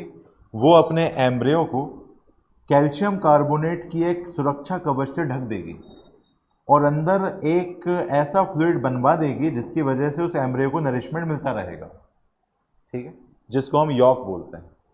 वो यॉक इस एम्ब्रियो को नरिशमेंट देता रहेगा। ठीक है, उसके बाद इस कैल्शियम कार्बोनेट के स्ट्रक्चर को वो फीमेल अपनी बॉडी से रिलीज कर देगी और उनको गर्मी प्रोवाइड करेगी सिर्फ। ठीक है, बाकी जितना पोषण इसमें था वो सारा वो एम्ब्रियो कंज्यूम कर लेगा और डेवलप हो जाएगा, और एक समय के बाद इस कैल्शियम कार्बोनेट को फोड़कर बाहर आ जाएगा चूजे के रूप में। बात समझ में आई? तो इसको हम कहेंगे इंटरनल फर्टिलाइजेशन, इंटरनल डेवलपमेंट, ये कहेंगे, या फिर इंटरनल फर्टिलाइजेशन एक्सटर्नल डेवलपमेंट कहेंगे। ए सही कि बी सही? कौन सा सही? ये गलत है, ये दूसरा वाला सही है। कैसे? फर्टिलाइजेशन तो इंटरनल हुआ है, हाँ हुआ है, लेकिन प्राणी का विकास तो शरीर के बाहर हुआ ना, अंडे के अंदर। समझ गए? तो इंटरनल फर्टिलाइजेशन, एक्सटर्नल डेवलपमेंट। आया कि नहीं आया? आ गया। बाजार में जो अंडे मिलते हैं, ठीक है, 8 रुपए के, 10 रुपए के उबले अंडे की बात कर रहे हो, बॉयल एग, है ना? जो मुर्गी के अंडे बाजार में मिलते हैं, वो अंडे को टेम्परेचर प्रोवाइड नहीं किया गया जिससे वो आगे नए ऑर्गेनिज्म में डेवलप हो पाते। उन्हें हाइबरनेट नहीं किया गया। हाइबरनेट करने से पहले ही उनको निकाल दिया गया। मुर्गी उन पे बैठ नहीं पाई, मुर्गी उनको अपनी गर्मी नहीं दे पाई, उन अंडों को उतना टेम्परेचर ही नहीं मिला कि उसके अंदर पल रहे एम्ब्रियो का विकास हो सके। ऐसा तो अंडे जो हैं मार्केट में वो असल में एम्ब्रियो हैं। अगर उनको टेम्परेचर मिल जाता तो वो डेवलप हो जाते, ग्रो हो जाते। ऐसा तो उनको हाइबरनेशन ना नहीं मिल पाया तो वो आगे चिक में डेवलप नहीं हो पाए। चिक मतलब चिक शैम्पू नहीं, चिक मतलब चूजे, है ना? चूजे, चूजे हम शुद्ध हिंदी भाषा में बोलते हैं, चूजे भोपाली भाषा में चूजे। ठीक है, चूजे, चिलगोजे, है ना? चिलगोजे वर्ड भी आता है एक। ठीक है, समझ में आया? ये सवाल है अपने आप में। अगर एग्जामिनर ने पूछा एक ऑर्गेनिज्म जो इंटरनल फर्टिलाइजेशन कर रहा है, एक प्राणी जो आंतरिक निषेचन कर रहा है, निम्न में से क्या संभावनाएं बनती हैं? Which of the following probabilities are possible? Option है इंटरनल फर्टिलाइजेशन, इंटरनल डेवलपमेंट। निषेचन अगर अंदरूनी हुआ है तो विकास भी अंदर ही होगा, ऐसा सभी जगह नहीं होता। विकास कई बार शरीर के बाहर भी होता है, अंडे के अंदर, कैल्शियम कार्बोनेट के छिलके के अंदर। जो अंडा होता है उसका छिलका जो अपन छील देते हैं वो कैल्शियम कार्बोनेट का होता है ना? कच्चा अंडा फूटता है, लिक्विड बाहर आती है, लेकिन उबला अंडा फूटता है तो कुछ बाहर नहीं आता, एक सेमी सॉलिड रबर जैसा स्ट्रक्चर बाहर आता है, क्योंकि अंडे के अंदर जो प्रोटीन थे वो अपना स्ट्रक्चर चेंज कर चुके हैं। Secondary, very good, denaturation is a process by which secondary and tertiary structure of protein get denatured, और उसी हिसाब से वो रबर जैसा हो जाता है। ठीक है, और ये एक इरिवर्सिबल प्रोसेस होती है। ठीक है, आप अंडे को उबाल के उसे सेमी सॉलिड में चेंज कर देते हो, है ना, लेकिन वापस आप सोचो कि मैं आमलेट से वापस वही अंडा बना दूं तो नहीं बनेगा। समझ में आ गई बात? तो याद रहेगा इतना। तो इंटरनल फर्टिलाइजेशन, इंटरनल डेवलपमेंट, ठीक है, ये स्टेटमेंट सही हो सकता है क्या? हो सकता है। हमारा डेवलपमेंट कैसा है? इंटरनल फर्टिलाइजेशन है हमारा, और डेवलपमेंट भी इंटरनल ही है। ये वाला, ये हो सकता है पॉसिबल? हाँ हो सकता है। समझ गए? लेकिन एक पर्टिकुलर ग्रुप की बात करें तो आप समझ जाना, याद रहेगा इतना। ठीक है, तो मैंने आपको, अब एक बात बताओ, अगर फर्टिलाइजेशन बॉडी के बाहर हुआ हो तो क्या विविपेरी पॉसिबल है? इनडायरेक्ट इंटरनल डेवलपमेंट पॉसिबल है? अगर फर्टिलाइजेशन ही बाहर हुआ है, मेल गैमेट फीमेल गैमेट बाहर मिले हैं, तो वो जाइगोट बनकर फीमेल की बॉडी में घुस जाएंगे क्या? फीमेल एकदम से फील करेगी क्या कुछ अंदर आ गया, आत्मा जैसा? ऐसा होगा क्या? नहीं होगा। समझ में आई? जैसे रूह जो होती है जब किसी के शरीर में प्रवेश करती है तो हल्का सा आपको ऐसा महसूस होता है। ठीक है, ऐसे फिर आप अलग सा रिएक्ट करने लगते हो। ठीक है, ऐसा प्रेत आत्मा। समझ में आ गई बात? तो याद रहेगा इतना, है ना। तो एक्सटर्नल फर्टिलाइजेशन में आपको डेवलपमेंट भी एक्सटर्नल ही मिलेगा।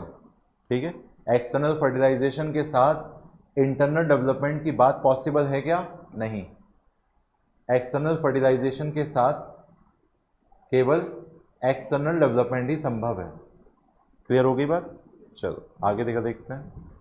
तो मैंने आपको फर्टिलाइजेशन कॉन्सेप्ट बता दिया, तो बताओ कॉन्ड्रिक्थिस कौन सा फर्टिलाइजेशन दिखा रही? कॉन्ड्रिक्थिस CHONDRI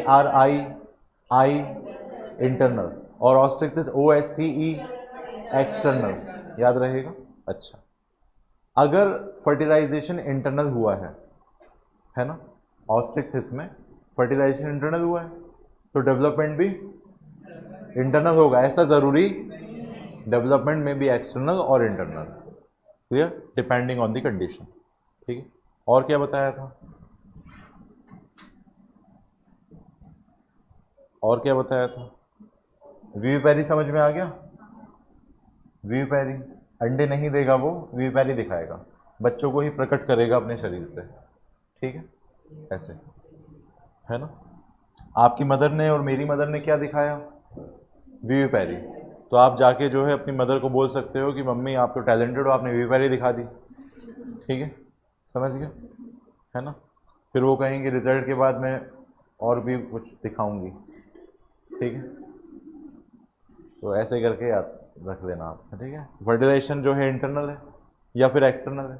किसमें? ऑस्ट्रिक्थिस में। आपने ई से याद करा एक्सटर्नल, है ना। मेनली कैसा होता है? ओविपेरी दिखाता है ये, ओविपेरी, क्योंकि अगर फर्टिलाइजेशन बाहर होगा तो डेवलपमेंट भी बाहर होगा। वो डेवलपमेंट कराने के लिए अंडे का डेवलपमेंट हो जाएगा, अंडा विकसित हो जाएगा, अंडा बन जाएगा उस जाइगोट, उस एम्ब्रियो को प्रोटेक्ट करने के लिए। स्पर्म बाहर घूम रहा है, एग बाहर घूम रहा है।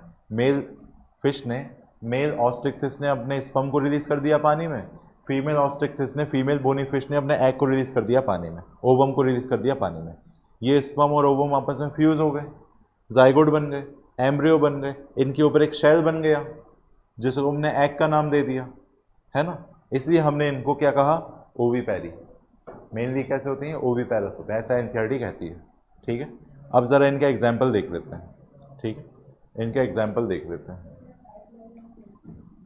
क्या बोल रहे हो? हाँ मैं समझा रहा हूँ ना, प्लेकॉइड स्केल भी समझा रहा हूँ। कार्टिलेजिनस फिश के बाद होते हैं प्लेकॉइड स्केल। स्केल तो शरीर पर होना एक फिश की पहचान है। ठीक है, बोनी फिश पर स्केल्स होते हैं क्या? बोनी फिश पर स्केल्स होते हैं? होते हैं। कार्टिलेजिनस फिश पर स्केल होते हैं? होते हैं।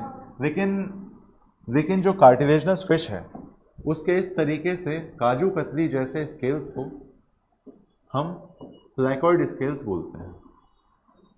ठीक है, ये क्या है? ये प्लेकॉइड स्केल्स हैं जो आपको कार्टिलेजिनस फिश के शरीर पर मिलता है। ठीक है, कौन से स्केल्स? प्लैकॉइड स्केल्स। कोई पूछे प्लैकॉइड स्केल्स क्या होते हैं तो आप कहना प्लैकॉइड स्केल्स ऐसे स्केल्स होते हैं जो हमें कार्टिलेजिनस फिश के शरीर पर देखने को मिलते हैं। प्लैकॉइड स्केल्स क्या होते हैं? वो स्केल जो आपको कार्टिलेजिनस फिश के शरीर पर देखने को मिलते हैं। ठीक है, कार्टिलेजिनस यानी कॉन्ड्रिक्थिस। ठीक है, कौन? ठीक है, कौन? तो कौन हो तुम? जब हमने ये पूछा उससे तो उसने क्या बोला? I am urea. मैं वही यूरिया हूं जिसके साथ तुम खेला करती थी, है ना? है ना? घर घर, किचन किचन, रसोई रसोई, डॉक्टर डॉक्टर। तो प्लैकॉइड, प्ले, है ना? प्ले। नहीं पहचाना तो उसने कहा नो। ठीक, तो फिर जो है, फिर उसने जो है ब्लॉक कर दिया। ठीक है, ब्लॉक करने, ब्लॉक मार दिया, है ना? ब्लॉक मार दिया। ठीक है, याद रहेगा इतना? कॉन्ड्रिक्थिस, प्लैकॉइड, याद रहेगा, है ना? इतना क्लियर हो गया? एग्जाम्पल याद करते हैं, चलो। प्लैकॉइड इसके लिए याद रहेगा ना? प्ले, कौन, प्ले। ठीक है,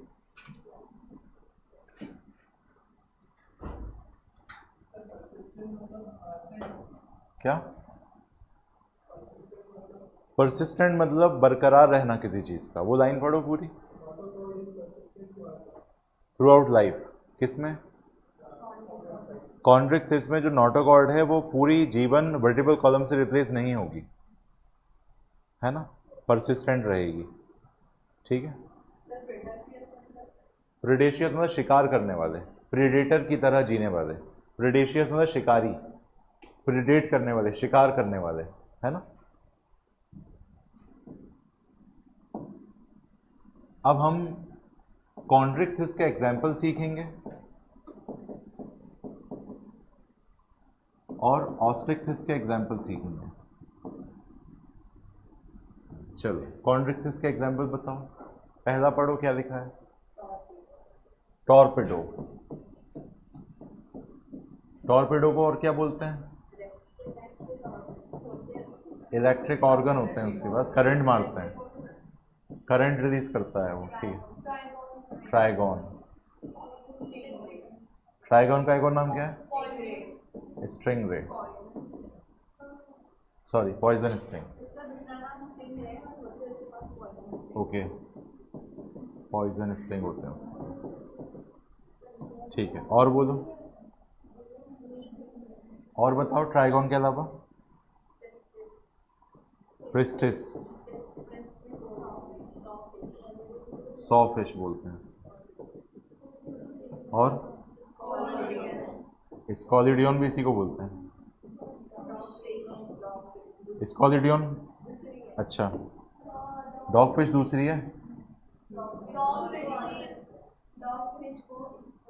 ओके, ठीक है, ठीक है। और क्या है? कर्चराडॉन, वो लिखा है कर्चराडॉन, है ना? आप क्या पढ़ रहे थे? वो कर्चराडॉन लिखा हुआ है ना? जिसको शार्क बोलते हैं, शार्क। ठीक है, कर्चराडॉन। ठीक है, स्पेलिंग बोलो एक बार।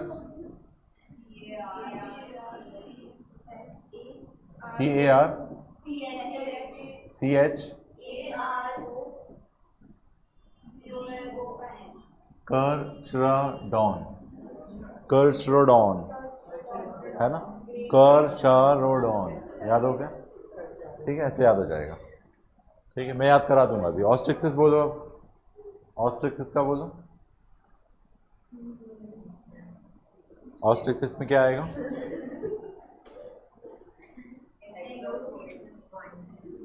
एक्सोसीटस, फ्लाइंग फिश। एक्सोसीटस, फ्लाइंग फिश, दरियाई घोड़ा, है ना? Hippocampus, sea horse. ठीक है, और लेबियो, रोहू, कतला, और बस? और क्या है? क्लैरियस, और एक्वेरियम में क्या क्या आ रहा है? बेटा और टेरोफाइलम, एंजल, ठीक है, एंजल, एंजल नाम भी बहुत जो है चलता है, एंजल, ठीक है। हर कोई अपने आप को एंजल जो है सुनना चाहता है, एंजल, है ना। यू आर एन एंजल ऐसे करके बोलते हैं कई लोग, है ना। यू आर एन एंजल, जब से तुम आई हो मेरी ज़िंदगी बदल गई है ना, ऐसा। पहले मैं थोड़ी बहुत किताब भी खोल देता था, अब मैंने किताब ही बंद कर दी हमेशा के लिए, ऐसा, है ना। पहले मेरी ज़िंदगी सुकून भरी थी, आज जहन्नुम बन गई है, ठीक है। Thanks for coming in my life, ठीक है। यू आर एन एंजल ऐसे बोलते हैं लोग, ठीक है। तो ऐसे करके आप याद कर देना, मैं याद करा रहा हूँ उसको। देखो, ऑस्टिक्थिस से आपको बोनी फिश याद आएगा, कॉन्ड्रिक्थिस से कार्टिलेजियस फिश याद आएगा ना, कार्टिलेज।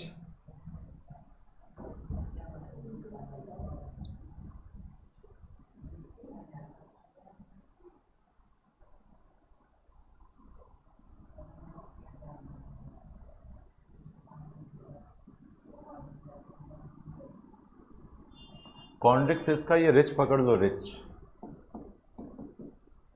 ऑस्टिक्थिस में तो रिच नहीं आ रहा है, कॉन्ड्रिक्थिस का रिच पकड़ लो एग्जाम्पल याद करने के लिए। रिच, रिच, रिच मैन, ठीक है। रिच लोगों की पहचान है, रिच पर्सनालिटीज़ की पहचान होती है, वो ज़िंदगी में हर चीज़ को ट्राई करना चाहते हैं, ट्राई, हर चीज़ को ट्राई करने की एक हैबिट होती है उनको, ज़िंदगी में हर चीज़ का मज़ा लेना चाहते हैं वो, ट्राई, ट्राइगॉन, समझ गए, है ना। भाई अपन जो है अपने मेहमान अपन को ज़्यादा से 50 रुपये दे के जाते हैं, ठीक है। अब हम 50 रुपये दे के आइसक्रीम दुकान पे गए, है ना। अब अपन को उसमें से आइसक्रीम भी खानी है, बचानी भी है, और अपने छोटे भाई के लेके जानी है कुछ, है ना। तो अब अपन को थोड़ा सोचना पड़ेगा, समझना पड़ेगा, अपना बजट देखना पड़ेगा, कितने बचा लूँ, कितने का। मेरे को मम्मी ने कहा था, अपन ने मम्मी से पैसे मांगे, मम्मी मेरे को पेन रिफिल ख़त्म होगी पेन की, मुझे आप पेन दिला दो मुझे। तो मम्मी क्या बोलेंगी, उनने मेहमान पैसे दे के गए थे ना, उसका दे रहा, ठीक है। तो कहने का जो मतलब है वो ये है कि इतना सोचना पड़ेगा। लेकिन जब आप, जैसे आप बहुत अन्नाब शन्नाब है आपके पास, ठीक है, तो आप क्या करोगे, वो चीज़ ख़राब भी निकल गई तो, जैसे आपने जो है कोई नई आइसक्रीम आई है ना, लेकिन आपने पहले उसको कभी टेस्ट नहीं किया, ना ही उसके बारे में किसी दोस्त से सुना है ना, और आपको पसंद जो है वो चोकोबार है, और नई आई है मैंगो वाली, है ना। तो आप मैंगो वाली की तरफ जाओगे, लेकिन एक दिमाग में ये भी आएगा कि अगर ख़राब निकल गई तो क्या होगा, मैं चोकोबार का मज़ा तो नहीं ले पाऊँगा, है ना।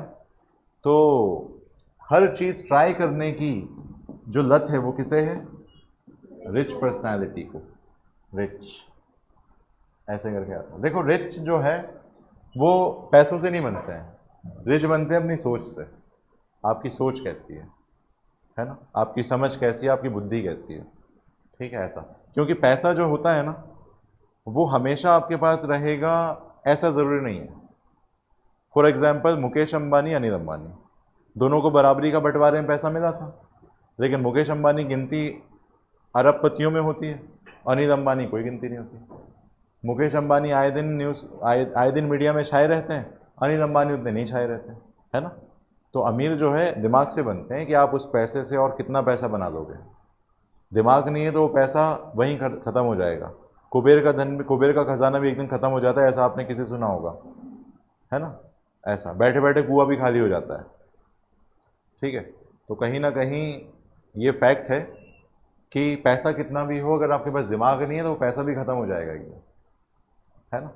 तो रिच व्यक्ति की पहचान क्या है, वो हर चीज़ ट्राई करने की कोशिश करेगा जीवन में। ट्राइगॉन याद रहेगा, ट्राइगॉन, ट्राइगॉन इतना ट्राई करेगा एक दिन जहर भी खा लेगा, पॉइजन, ठीक है। वो सोचेगा तो इसको भी ट्राई करके देखता हूँ, ये बचा रह गया, तो ट्राइगॉन, स्टिंग रे, याद रहेगा, स्टिंग रे, ट्राइगॉन, पॉइजन, स्टिंग, याद हो गया इतना, ठीक है। रिच, कॉन्ड्रिक, रिच से रिच याद आया, रिच से ट्राई याद आ गया। अब किसी एग्जाम्पल में आपको ऑप्शन में ट्राइगोन मिला, ट्राइगोन, तो ऑप्शन में ट्राइगोन से ट्राई याद आएगा, ट्राई से हर चीज़ ट्राई करने वाले। रिच, रिच किस में आता है, ऑस्ट्रिक्थिस में या कॉन्ड्रिक्थिस में? इसमें तो रिच नहीं आ रहा ना कहीं, तो याद आ गया कॉन्ड्रिक्थिस, ठीक है। फिर कॉन्ड्रिक्थिस जो है वो रिच, रिच व्यक्ति जो है इतना रिच है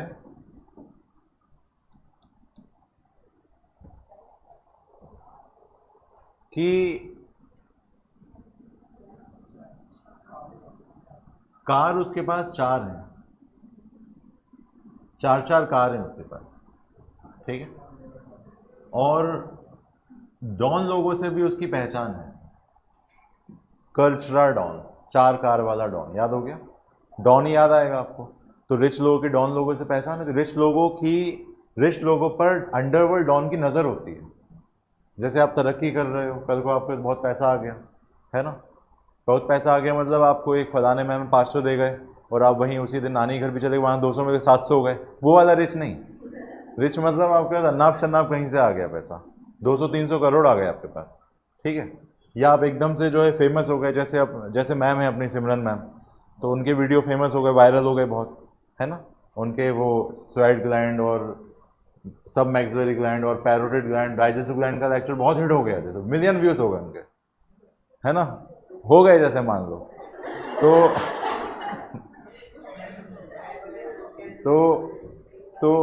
तो क्या होगा, तो बहुत फेमस हो जाएंगे अपनी मैम, ठीक है। तो उनको जो है बड़े बड़े ऑफर आने लगे, ठीक है ना, और बड़े बड़े ऑफर आने लगे, ठीक है ना, है ना। किसी डायरेक्टर, किसी फिल्म डायरेक्टर या प्रोड्यूसर की नज़र भी पड़ गई, तो उन्होंने भी मैम को ऑफर दी, मैम क्या आप हमारी फिल्म में काम करोगी, ठीक है। जैसे कोई कोचिंग के ऊपर फिल्म बना रहा हो, है ना, तो फिर वो भी मैम को जो ऑफर कर दिया मैम को, तो मैम रातों रात स्टार बन गई, ठीक है। तो फिर पैसा वैसा आ गया, तो पैसा आ जाने पर जो है वो आप बहुत सारे लोगों की नज़र में आ जाते हो, जब आप हाईलाइट होते हो ना, तो आप बहुत सारे लोगों की नज़र में आ जाते हो। तो ऐसे लोग भी आप पर नज़र रखने लगते हैं जिनका आपसे कोई ताल्लुकात ही नहीं है, और कहीं ना कहीं उनको भी अपन को पैसा थोड़ा बहुत देना पड़ता है, नहीं दोगे तो जान से जाओगे, जान से जाओगे मतलब मार दिए जाओगे, ठीक है, ऐसा। और ये डॉन लोगों को मारने में कुछ नहीं जाता है, ठीक है। रिवेंज, बदला एक ऐसी चीज़ है जो बहुत ज़िद के साथ लिया जाता है, और इसमें जो है जान लेने के बाद अगर सूली भी चढ़ जाए तो मंजूर होता है इंसान को। बदला एक ऐसी चीज़ है जिसको रिवेंज बोलते हैं, ठीक है, ऐसा। तो कैसे याद करोगे आप इसको, डॉन, रिच लोगों पर डॉन की नज़र है, कल्चरल डॉन, याद हो गया, ठीक है। उनकी ज़िंदगी को कचड़ा बना सकते हैं डॉन, रिच लोग, ऐसे याद हो जाएगा, रिच, रिच, ठीक है। फिर जब ज़िंदगी में सब कुछ हासिल हो जाता है, जो चाहा था वो सब पा लिया जाता है ना, जिसकी उम्मीद भी नहीं की थी अगर उससे ज़्यादा आपको मिल जाए, तो आप एक समय के बाद अध्यात्म की ओर जाते हो, एक समय के बाद आप परंपरा की ओर जाने लगते हो, एक समय के बाद आप वहीं आ जाते हो जहाँ पर आप सुकून महसूस करते हो, है ना। तो रिच हो जाने के बाद वो कहाँ जाएगा, प्रीस्ट के पास। प्रीस्ट मतलब पादरी, चर्च में जो पूजा करते हैं उसको फादर बोलते हैं, व्यक्ति को फादर, ठीक है ना, है ना। तो प्रीस्ट के पास जाएगा, याद हो गया, प्रीस्ट मतलब पुजारी, प्रीस्ट, ठीक है, प्रीस्ट, है ना, प्रीस्ट। तो प्रीस्टीज जो होती है, इसको 100 फिश क्यों बोला है, क्योंकि ये इस तरह से आपको काटेगी, ये असल में 100 मशीन जैसी दिखती है आगे से, ये वाली 100 फिश जो होती है वो आगे से आरा मशीन की तरह दिखती है। आरा मशीन मतलब आरी जैसी, आरा मशीन से हम लकड़ियों को काटते हैं, उस जैसी दिखती है ये, इसलिए इसको 100 फिश बोलते हैं, 100 फिश, ठीक। स्कॉलिडियन, इसमें भी देखो डियन आ रहा है, स्कॉलिडियन, स्कॉल्ड मतलब क्या होता है, किसी को सज़ा देना। तो जब ये बहुत परेशान था रिच आदमी, हर इंसान को कोई ना कोई तकलीफ है इस ज़िंदगी में, कोई ना कोई दुख है इस ज़िंदगी में, कोई सुखी नहीं है, ठीक है ना, कोई सुखी नहीं है। मेरे को अपने लेवल का टेंशन है, तुम्हें अपने लेवल का टेंशन है, विजय सर को अपने लेवल का टेंशन होंगे, ठीक है, कि पेट में गैस बन रही है ठीक है ना। मैम को अपने लेवल के टेंशन होंगे, है ना। ये जो बस एक मैम अपने यहाँ जिनको कोई टेंशन नहीं है ना, ठीक है। बाकी सबको अपने अपने स्तर के टेंशन है। तो इस तो ये प्रीस्ट के पास जब जाएगा रिच व्यक्ति, जब रिच व्यक्ति प्रीस्ट के पास जाएगा तो प्रीस्ट उससे बोलेगा कि तुम अपने पापों का फल भुगत रहे हो, तुम्हें सज़ा दी जा रही है ईश्वर के द्वारा, क्योंकि वो तो ऐसी बातें करते हैं, है ना। पुराने तुम्हारे कर्म ही बुरे थे, है ना, ऐसा तुमने सफलता की राहों पर अपनों से मुंह मोड़ लिया, यही तुम्हारे कर्मों का दंड है जो तुम भुगत रहे हो, इस तरह की बातें करते हैं, ठीक है ना। तो स्कॉल्ड, है ना, स्कॉल्ड में सज़ा, तुम अपने कर्मों की सज़ा भुगत रहे हो, स्कॉल्ड। जो रिच व्यक्ति क्या कर रहा है, वो जिस दुख से पीड़ित है उस दुख को जब उसने प्रीस्ट से साझा किया कि मुझे ये दुख है, तो उन्होंने क्या बोला, तुम अपने कर्मों की सज़ा भुगत रहे हो। सज़ा मतलब स्कॉल्ड, स्कॉल्ड में सज़ा। जब ये सज़ा पूरी हो जाएगी तो तुम वापस ठीक हो जाओगे, सब कुछ ठीक हो जाएगा, ठीक। डॉग फिश, रिच लोग को बहुत शौक होता है डॉग पालने का, ठीक, डॉग, ठीक। डॉग, इंसान को कार में घूमने का मौका नहीं मिलता, डॉग उनके मर्सिडीज़ में घूमते हैं, ठीक है, मुंडी बाहर निकालते हैं, अपन ऐसे करते हैं ठीक है। फिर वो कुछ नहीं करता, भौंदे कुत्ते होते हैं, है ना, एक अपने गली का कुत्ता है, उसको हल्का से छुक छुक छुक वो भागते हुए जाता है ना। रिच लोग कुत्ते अलग ही टाइप के थे, भौंदे टाइप के होते हैं, ठीक है, ऐसे, ठीक है। उनको कितना भी छू लगा तो छू समझते ही नहीं है, वो उनको सिखाया नहीं कभी छू लगाना। अपन तो पत्थर मार के छू लगवा देते हैं, लेकिन उन लोगों को कभी छू लगाना सिखाया नहीं है। तो रिच लोगों के पास डॉग है, ठीक है, डॉग फिश याद हो गया, ठीक है। अब ऑस्ट्रिक्थिस, ऑस्ट्रिक्थिस मतलब बोनी फिश, है ना, बोनी। तो बोनी फिश से याद आएगा फ्लाइंग फिश, एक्सोसीटस। एक्सो का मतलब क्या होता है, बाहर निकलना। फ्लाइंग फिशेस को इसलिए बोलते हैं क्योंकि पानी के एक स्तर पर ये फिश उड़ान भर के वापस पानी में डूब जाती है। इसमें इतना टैलेंट होता है कि पानी से बाहर निकलेगी, उड़ान भरेगी और वापस पानी में आएगी। उस तरह की मछली को फ्लाइंग फिश या एक्सोसीटस बोलते हैं। तो एक्सो मतलब पानी से बाहर निकल रहे ना, एक्सो।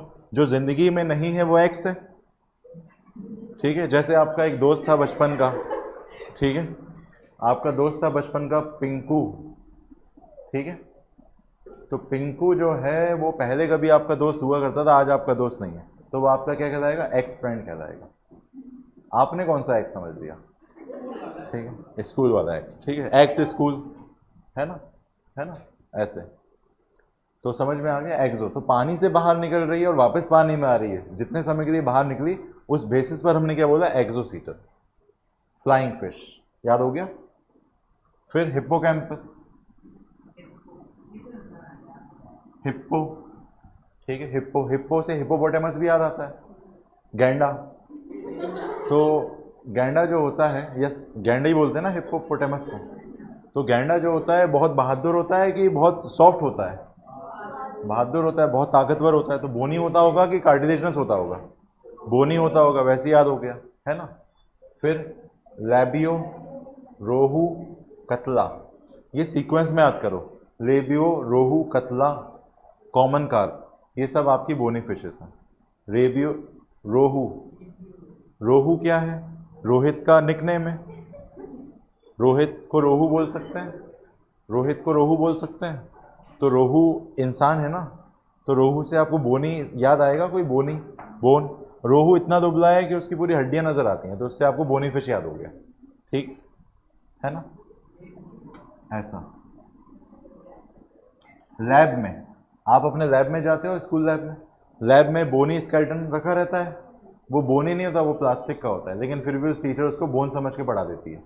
उसमें एक आध हड्डी टूटी रहती है, एक हाथ निकला रहता है, ठीक है, वो स्केलेटन भी विकलांग होता है उसमें, ठीक है, लैब में, है ना।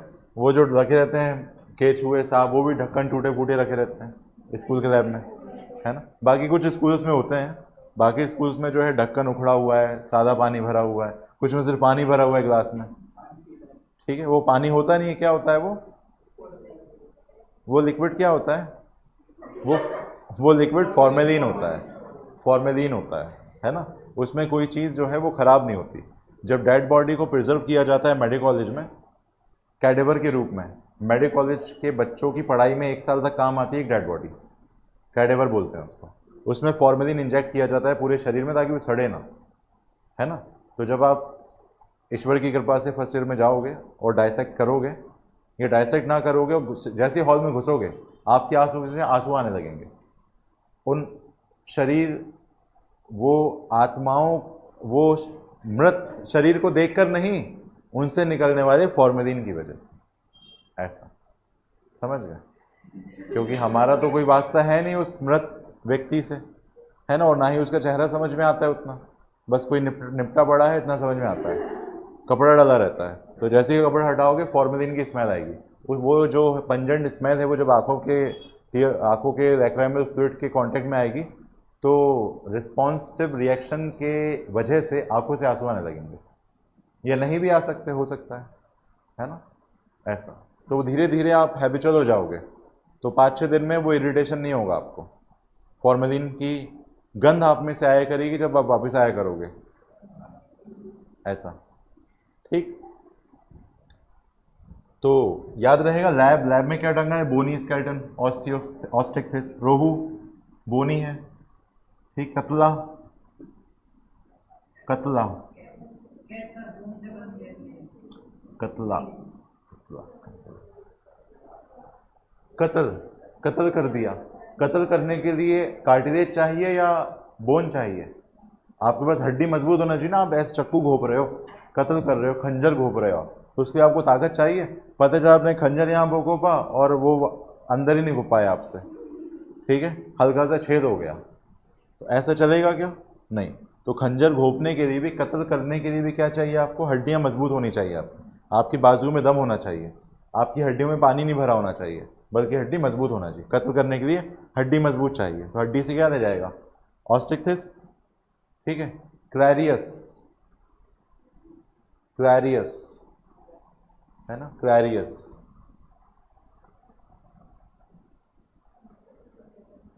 क्लैरियस। क्लैरियस वर्ड से याद आएगा क्लैरी, क्लैरी, कलारी। कलारी सुना है? किसने नहीं सुना कलारी?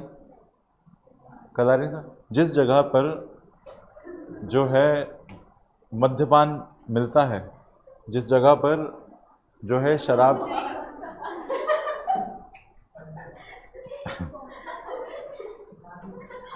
गुजराती पान, ठीक है।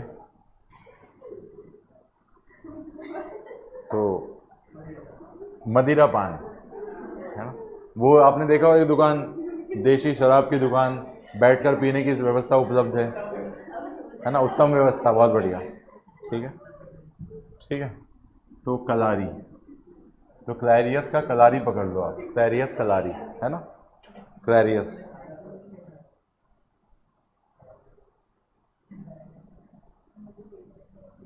तो क्लारी से क्या याद आएगा?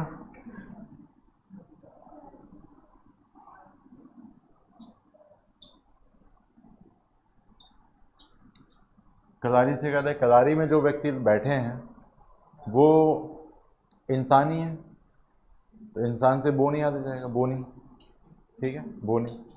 और वहाँ पर आपको मैक्सिमम कैसे लोग मिलेंगे? बोनी लोग मिलेंगे, जिनकी हड्डी नज़र आ रही है पूरी, लोग ऐसा सीना तान के चल रहे हैं मेन रोड पे, बीच सड़क पे, ठीक, कोई भी गाड़ी उनको उड़ा सकती है, फिर भी नशे में है। तो आपने देखा होगा कई बार नशे में टुन व्यक्ति जो है ऐसे सीना चौड़ा करके रोड पे चलता है, सबको गाली बकते हुए जाता है, ठीक है। दम उसमें, दम एक रद्दी भर भी नहीं है, एक तमाचा मारो गिर जाएगा, लेकिन बिल्कुल सीना चौड़ा करके वो चल रहा है, बोनी है पूरा। तो बोनी से याद है, कलारी से निकल रहा व्यक्ति बोनी है ना। आप सार्वजनिक स्थानों पे पीना बंद कर दिया सरकार ने, अब आप खरीदो, घर ले जाओ, जितनी पीना है पियो, लेकिन आप सार्वजनिक स्थानों पे नहीं पी सकते, है ना। अगर आप पीते हुए पाए गए तो आप पर जो है मेडिकल बना के आप पे केस चार्ज होगा, ऐसा, ठीक है। तो एक्वेरियम, एक्वेरियम मतलब एक्वेरियम में पालने वाली फिशेस, ठीक है। उसमें क्या आ रहा है बेटा? टेरोफाइलम, एंजल, ठीक है, ओके, टेरोफाइलम का ही नाम एंजल फिश है, ठीक है, एंजल फिश, टेरोफाइलम।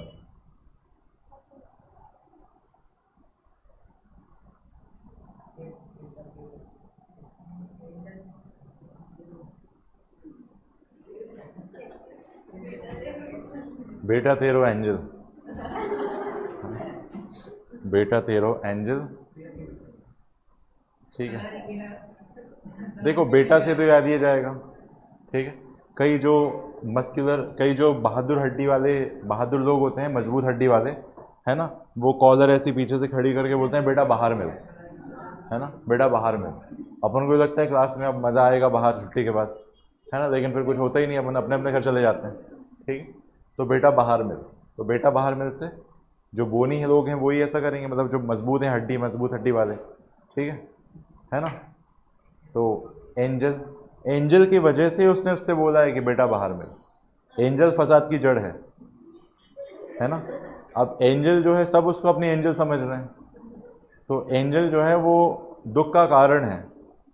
तो दो बॉडी बिल्डर आपस में लड़ने वाले एंजल की वजह से, तो एंजल अपने आप को सेलिब्रिटी से कम नहीं समझेगी उस दिन कि मेरी वजह से लड़ाइयाँ चल रही हैं, ऐसा, ठीक है, मेरी वजह से लड़ाई चल रही है, ठीक है ना।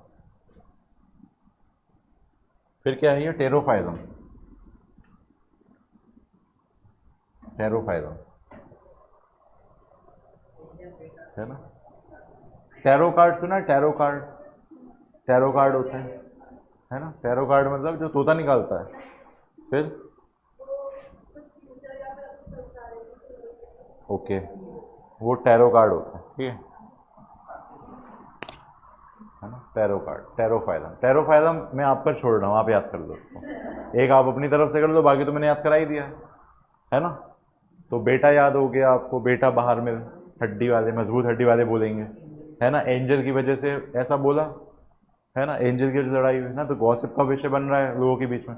और वो क्यों लड़ रहे हैं, क्यों लड़ रहे हैं वो लोग क्यों लड़ रहे हैं, वो एंजल है ना, एंजल, वो उसकी वजह से लड़ाई हो रही है, ठीक है। ऐसे तो ऐसी बातें चल रही हैं गॉसिप्स, ठीक है।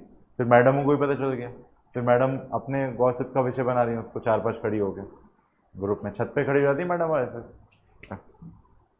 ठीक है, ऐसे ग्रुप बनाए खड़ी हो जाती है, नीचे देखती है वहीं से, है ना, ऐसा, ठीक है। बात समझ में आ गई। तो मैंने आपको जो है क्या याद करा दिया पूरा, ऑस्टिक्थिस और कॉन्ड्रिक्थिस पूरा याद करा दिया।